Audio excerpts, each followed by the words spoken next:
Hello everyone, my name is David Su, and I am the 2025 CFM ATDP Global Programs and Administrative Intern. Today I'm here with ATDP Professor Mr. Madison Alexander.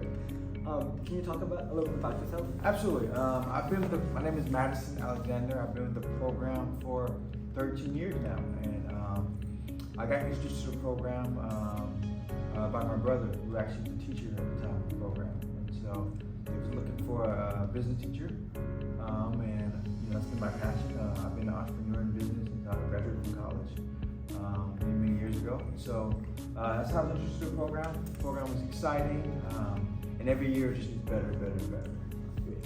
What has been your favorite experience teaching at ATDP, specifically the global program, and just stuff that happens every year that you look forward to the students experiencing? For me, it's the speaker papers. I think the students really embrace the idea of free thinking, opening it up to what their concepts are, and also challenging ideas. And so every year when we start the speaker papers, you can watch it evolve and get better and better and better.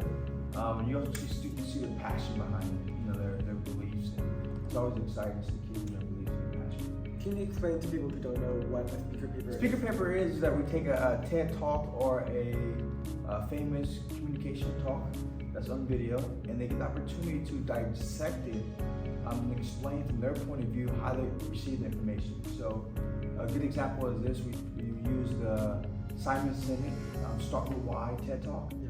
And the students get the opportunity to kind of express their opinion, viewpoint, and their passion, whether it's pros for the video, or some students say totally disagree with the video. They explain what they disagree with the video. These topics all relate to our core topics of business, finance, or economics. What made you decide to teach business and to go into the business field?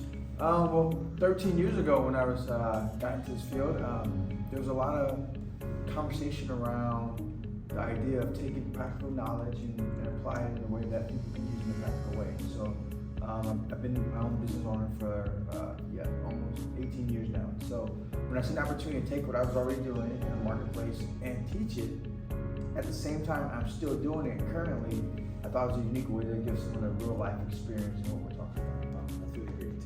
And then now you're a teacher as well. So what's the most rewarding part of being a teacher and educating students through ATDP as well as whoever else you teach? Yes, I mean the biggest thing for me is when you can see a student go from the beginning where they kind of struggle and then towards the middle or end, they see their grading progress.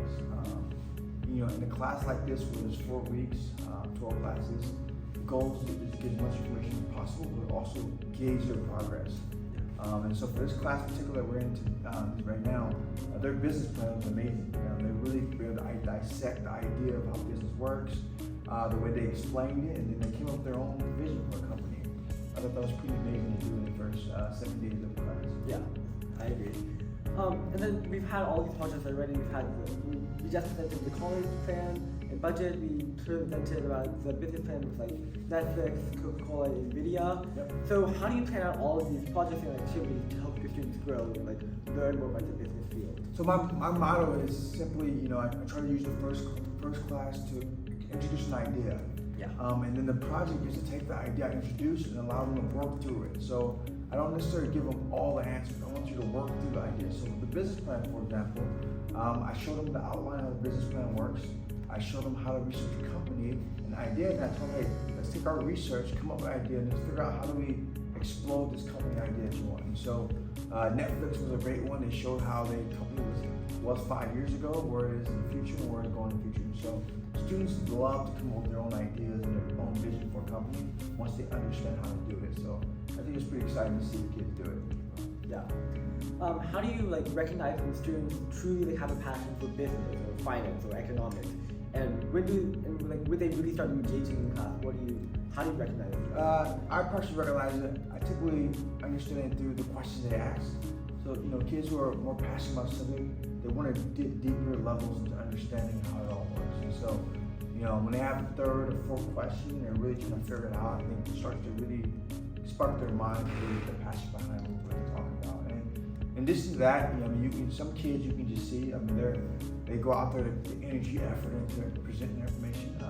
We do a lot of presentations in the class to get them to learn how to communicate their idea to someone. So You can see that passion in communication, you can see it in questions they ask and their engagement in the classroom. Just looking to the future of you teaching in ATDP, what other things would you want to add to the program or to help the students learn more about business and become more engaged in everything that's going on in the world? I think next year, this class, again, I think what I think we should do is bring in some more guest speakers. A couple years ago we did that, and since COVID we really haven't done it, but bringing in guest speakers because then you can take a practical idea and ask people questions. And the questions you ask them can relate back to your experience. So if you can ask questions, you can try it yourself and then get some mentorship. I think it's a great opportunity for a kid to learn how to come in the summer. That's really cool. And then just the last thing that I want to talk about is what message do you want to leave behind to the future generation of entrepreneurs, innovators, as well as like businessmen and women for the future? Yeah, my message is always the same. Everything is possible. Right? So you gotta go out there. Everything's possible, and if you really dream about it and you really focus on it and put the effort and discipline, no matter what your challenges is, through all challenges, it's all possible. And I live my life that way. I teach in that manner, and I believe that's the thing that's going to change the next generation is understanding that everything is possible. Thank you so much. Thank you. Yeah, it works. It works here.